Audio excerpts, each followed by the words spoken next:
আচ্ছা, আপনার ফোনও কি এই গরমে অতিমাত্রায় গরম হয়ে যাচ্ছে, অথবা ফোনটা কি থেকে থেকে স্লো হয়ে যাচ্ছে, অথবা ব্যাটারিতে কি চার্জ কম থাকতেছে?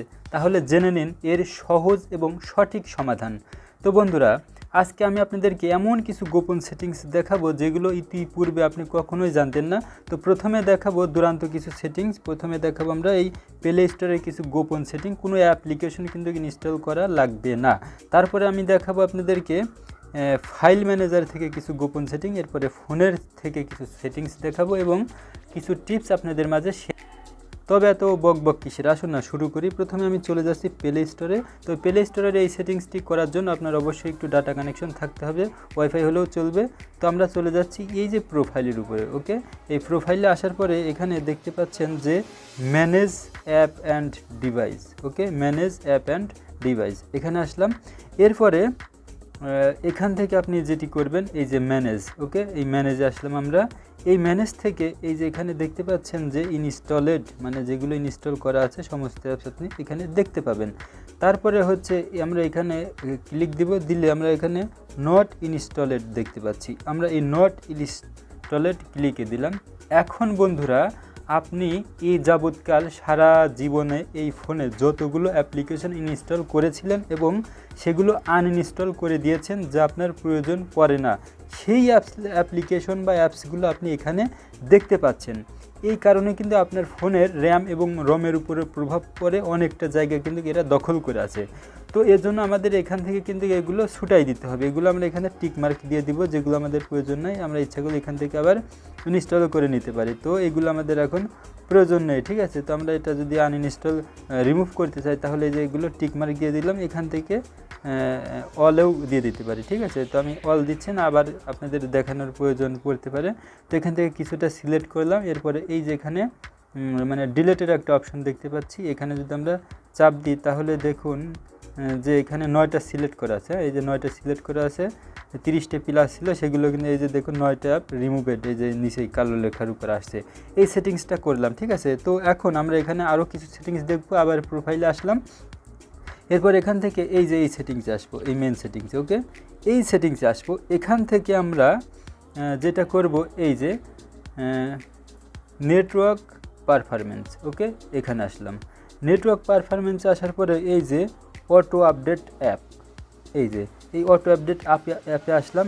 এখন আমরা এখান থেকে যেটা করব, ওভার ওয়াইফাই অনলি, এটা না দিয়ে আমরা রাখবো হচ্ছে do not auto update app. এটা দিলে কি হবে জানেন, আপনি যখন ফোনের ডাটা কানেকশন অন করেন কিংবা ওয়াইফাই চালু করেন তখন কিন্তু আপনার নোটিফিকেশনের উপরে নোটিফিকেশন আসে, মানে সব কিছু একবারে আসে এবং এই অ্যাপগুলো সার্চ হতে থাকে, আপনার ফোনটা সার্চ করতে থাকে, চেকিং করে, মানে চেকিং করে যে আপনার ফোনে কোনো প্রকার আপডেট আসছে কিনা, মানে অ্যাপে কোনো আপডেট আসছে কিনা। যদি আসে সেগুলো অটোমেটিক আপডেট নিয়ে নেয়, এতে আপনার ডাটাও কিন্তু অতিমাত্রায় ফুরিয়ে যায় এবং ফোনটা গরম হয়ে যায়, স্লো হয়ে যায়, ফোনটা কাজই করতেছে না, ঠিক আছে।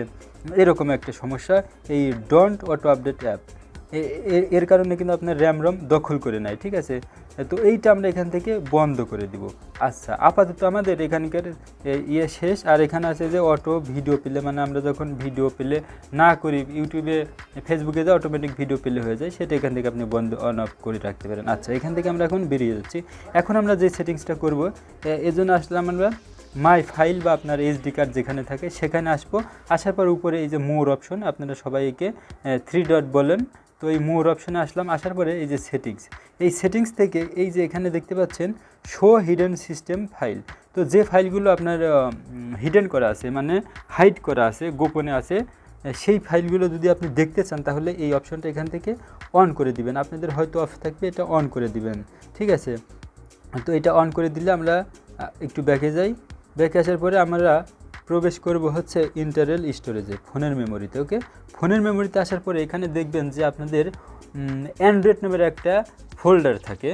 এই অ্যান্ড্রয়েড নামের ফোল্ডারটা কিন্তু আপনাদেরকে ডিলিট করে দিতে হবে। আপনারা অনেকে বলবেন যে ওইটা জীবনেও ডিলিট করতে পারি না, বহু চেষ্টা করছি। আসলে ওইটা ডিলিট করে দিতে হবে যদি থাকে না, অবশ্যই আছে। তো এটা ডিলিট করলে কি হবে জানেন, আপনার যে আমরা যে ফাইলগুলো আমাদের ফোনে প্রবেশ করাই, ওই ফাইলগুলো যখন আমরা ডিলিট করে দিই তার কিছু টেম্পোরারি ফাইল আমাদের ফোনে কিন্তু জমা হয়ে থাকে, যার কারণে ফোনটা কিন্তু অটোমেটিক মানে বুকিং হতে থাকে, র্যাম রোম ফুরিয়ে যায় তাড়াতাড়ি, ঠিক আছে, কোনো কিছু গুরুত্বপূর্ণ ফাইল না থাকলেও। তো ওইটা যদি আমরা ডিলিট করে দিই তাহলে আগেরগুলো কিন্তু ডিলিট হয়ে যাবে, এই জন্য কিন্তু ফোনটা জায়গাটা বেঁচে যাবে, ঠিক আছে। আবার নতুন করে ওইটা শুরু হবে ফোল্ডারটা এসে, এই ছিল ওই ফোল্ডারের কাজ। তারপরে আমরা যদি এখানে আসি, এখানে আসার পরে এখানে না আর একটু ব্যাকে যাই, এখান থেকে যদি আমরা মুভে আসি, এখান থেকে দেখতে পাচ্ছেন এই যে থাম্বলাইন, ঠিক আছে, এটা লুপ্ত অবস্থায় আছে। তো এখানে 29টি ফাইল আছে, তো এগুলো কিন্তু আমাদের প্রয়োজন না, ঠিক আছে। এটা আপনাদের এটাও থাকতে পারে, যদি অ্যান্ড্রয়েড না থাকে এটা এখান থেকে ডিলিট করে দেবেন অপ্রয়োজনীয়। আচ্ছা, আমি কিছু টিপস দেব এবং যা করতে, তারপরে হচ্ছে এই সেটিংসে যাব, সেটিংস থেকে দুরান্ত কিছু গোপন সেটিংস দেখাবো, যেই সেটিংসের দ্বারা আপনি অবশ্যই উপকৃত হবেনই। একটা না একটা নতুন বিষয় এই ভিডিও থেকে আপনি অবশ্যই জানতে পারবেন, আর সেটা হচ্ছে আপনার চিরজীবনে কাজে লাগবে। তো আর একটা বিষয় হচ্ছে কি, আমাদের ফোনে কিন্তু আমরা অযথায় যেগুলো রাখি, মানে আমাদের যে ফাইলগুলো প্রয়োজন হয় না, অনেক সময় অপ্রয়োজনীয় ভিডিও করি, সেগুলো ডিলিট করা হয় না, সেগুলো অবশ্যই ডিলিট করে দিবেন। এবং ফোনের মেমোরি সবসময় এসডি কার্ড ব্যবহার করার চেষ্টা করতে হবে, ফোন মেমোরিতে অতিরিক্ত কোনো কিছু না রাখাটাই শ্রেয়। তাছাড়া আর একটা বিষয় আছে, আমাদের বাচ্চা কাচ্চারা কিন্তু অ্যাপ্লিকেশন ইনস্টল দেয়, তো সেই ক্ষেত্রে আমরা অপ্রয়োজনীয় যত অ্যাপস আছে সেগুলো কিন্তু ফোন থেকে আমরা আনইনস্টল করে দেবো, এতে আমাদের ফোনের র্যাম এবং রম উভয়ই বাঁচবে। তো আমরা কি করি, সাধারণত এখান থেকে ধরে কিন্তু আনইনস্টল করে দিই, আসলে এটা একটা ভুল সিস্টেম। তো আমরা এখন থেকে এরকম আর অ্যাপস আনইনস্টল করব না, সঠিক পদ্ধতিতে আমরা আনইনস্টল করে দিব। এখান থেকে আমরা ধরে আনইনস্টল করে দিলে পরেও কিন্তু আমাদের ফোনে কিছুটা টেম্পোরারি ফাইল জমা হয়ে থাকে, যার কারণে আমাদের ফোনটা পরবর্তীতে স্লো হতে থাকে, মানে র্যাম রম ফুরিয়ে যায়। এই যে দেখতে পাচ্ছেন আমি এটা এনে দিয়েছি, আমার এখানে 39.2 মানে প্রায় 40 জিবির কাছাকাছি জায়গা খেয়েছে, 6 জিবির মধ্যে প্রায় 3.5 জিবির উপরে দখল করে আছে র্যাম। আচ্ছা, যা হোক, এখন আমরা প্রবেশ করতেছি সেটিংসে, ফোনের মূল সেটিংসে। আচ্ছা, এখান থেকে আমরা একটু সার্চ দিই, সার্চ দিব হচ্ছে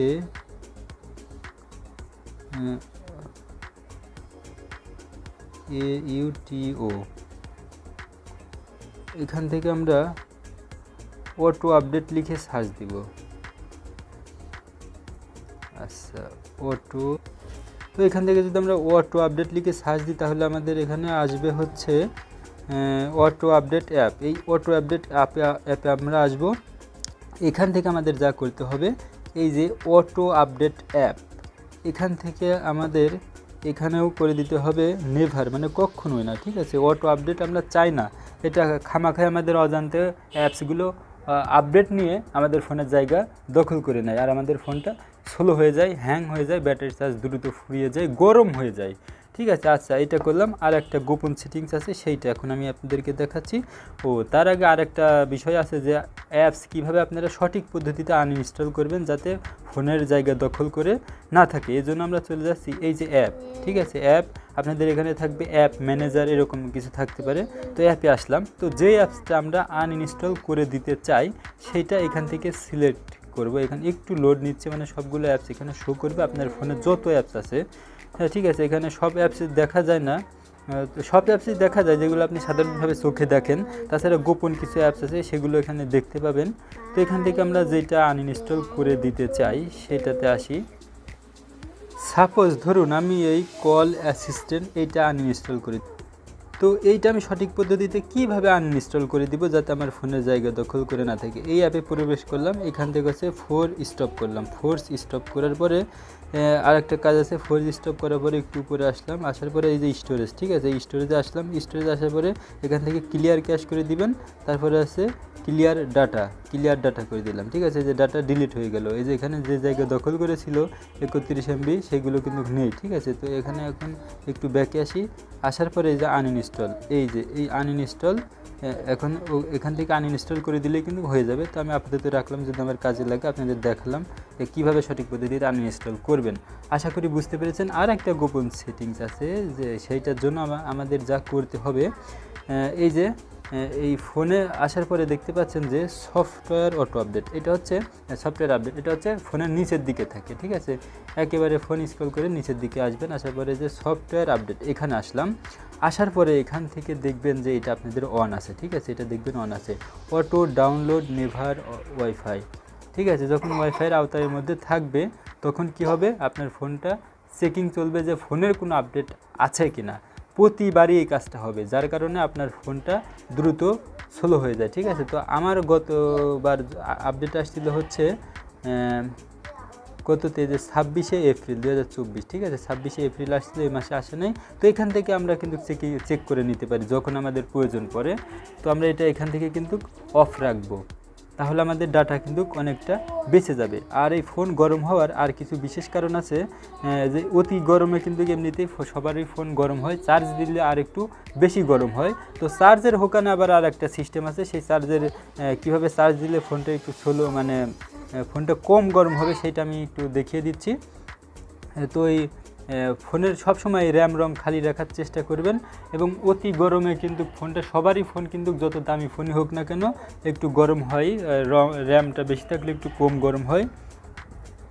এছাড়া আপনি হাই লেভেলের গেম খেলা থেকে বিরত থাকতে পারেন, তারপরে অপ্রয়োজনীয় অ্যাপসগুলো আনইনস্টল করে দিতে পারেন। তো এখানে আর একটা কাজ আছে, আমি সেটা দেখাচ্ছি। এখানে হচ্ছে ফাস্ট, এখানে আমরা যদি লিখি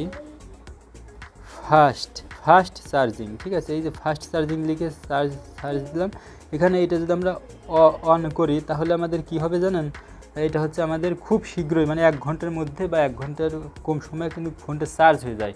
আর দ্রুত চার্জ হওয়ার কারণে কিন্তু ফোনটা গরম হয়ে যায়। ঠিক আছে, তো আমরা এটা যদি অফ করে রাখি তাহলে আমাদের ফোনটা চার্জ হতে একটু সময় লাগে, পুরো চার্জ হতে হয়তো 2 ঘন্টার কাছাকাছি সময় লাগবে, তবে এতে আপনার ফোনটা কিন্তু আরাম পাবে। আচ্ছা, যা হোক, আর একটা বিশেষ কাজ আছে, এইটা হচ্ছে সর্বরোগের ওষুধ, অ্যান্টিবায়োটিক দিচ্ছে এখন। ঠিক আছে, এই কাজটা যদি আপনি করেন তাহলে আপনার সিম এবং মেমোরি কার্ডের যত তথ্য আছে সবগুলো থাকবে, এবং ফোনে থাকা সমস্ত ডকুমেন্ট কিন্তু মুছে যাবে, ফোনটা আবার আগের মতো নতুন হয়ে যাবে। অর্থাৎ আমি রিসেট দেওয়ার কথাই বলছি, আমি ফ্যাক্টরি ডাটা রিসেটের কথা বলছি। ঠিক আছে, তো রিসেটের আবার ধরন আছে, এইটা আপনারা কিভাবে করবেন। তো এই কাজটি করার পরে কিন্তু আপনারা জিমেইল এবং ইউটিউব চ্যানেল, ফেসবুক এগুলো লগ ইন করলে, হোয়াটসঅ্যাপ, ইমো লগ ইন করলে কিন্তু আবার আগের মতোই থাকবে, শুধু ফোনটা নতুনের মতো হয়ে যাবে। ফোনে থাকা ইনফরমেশনগুলো মুছে যাবে, যেগুলো এসডি কার্ডে এবং মেমোরি কার্ডে আছে, মেমোরি কার্ড বা সিম কার্ডে যে তথ্যগুলো আছে। আচ্ছা, এটা করার জন্য আমরা চলে যাচ্ছি সেটিংসে। এই সেটিংস থেকে এখানে আমরা সার্চ দিব, এখান থেকে আমরা সার্চ দিব হচ্ছে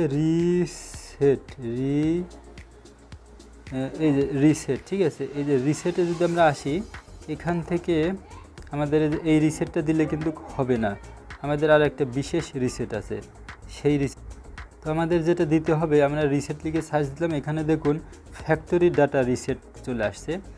তো এই ফ্যাক্টরি ডাটা রিসেটের মধ্যে প্রবেশ করব, করার পরে একটু নিচে আসি, রিসেট অল সেটিংস। ঠিক আছে, রিসেট অল সেটিং মানে আপনি ফোনের সেটিংগুলো যদি আপনি রিসেট দিতে চান তাহলে এটা করবেন রিসেট মোবাইল নেটওয়ার্ক সেটিংস। এখান থেকে এটা দিলে কি হবে, মানে শুধু মোবাইলে যখন আমরা ডাটা ব্যবহার করি তখন নানা সমস্যা হয় এইটার জন্য। ঠিক আছে, রিসেট ওয়াইফাইয়ের জন্য, ব্লুটুথের জন্য রিসেট, অ্যাক্সেসিবিলিটি সেটিংস, এরপরে এই যে ফ্যাক্টরি ডাটা রিসেট, এই যে সেই বাবাজি। ঠিক আছে, এখানে আমরা আসলাম, আসার পরে আপনি রাজি কিনা এখান থেকে যদি রিসেট দেন, এই যে দেখতে পাচ্ছেন এই রিসেট, এইটা এখানে প্রবেশ করার পরে আপনার জিমেইলের পাসওয়ার্ড চাইবে। এই জিমেইলের পাসওয়ার্ডটা আপনি সঠিকভাবে দিতে পারলে আপনার ফোনটা রিসেট হয়ে যাবে, সমস্ত ইনফরমেশন কিন্তু মুছে যাবে, শুধুমাত্র জিমেইলে এবং সিম কার্ডে, মেমোরিতে যা থাকবে সেগুলোই থেকে যাবে। তো বন্ধুরা, আশা করি সব কিছু বুঝতে পেরেছেন, আর বক করব না। এই কাজগুলো যদি আপনি করে নিতে পারেন তাহলে অবশ্যই আপনার ফোনটা ফাস্ট থাকবে। আর এই রিসেটের কথা বললাম, এই রিসেটটা বছরে অন্তত 2-3 বার দিবেন আপনি। আমি প্রতি বছরে অন্তত 1 বার হলেও কিন্তু দেই, কারণ আমি অন্যান্য নিয়মকানুন মেনে চলি, তো আর আপনারা তো এলোমেলোভাবে ব্যবহার করেন, এই জন্য ওই ফোনটা সুরক্ষিত রাখার জন্য আপনি রিসেটটা দিয়ে নিতে পারেন। তো দেখা হচ্ছে নেক্সট কোনো ভিডিওতে, অথবা আপনারা আমাকে কমেন্টে জানাতে পারেন যে আমি কোন টপিকের উপরে আপনারা ফোনের সমস্যাজনিত বা ফোনের নতুন আপডেট সম্পর্কে বা নিত্য নতুন কী ধরনের সেটিংস সম্পর্কে আপনাদের মাঝে ভিডিও নিয়ে আসতে পারি, সেই তথ্য তুলে ধরতে পারেন কমেন্টে। তো আজকে এ পর্যন্ত, সকলে ভালো থাকবেন, সুস্থ থাকবেন, আল্লাহ হাফেজ।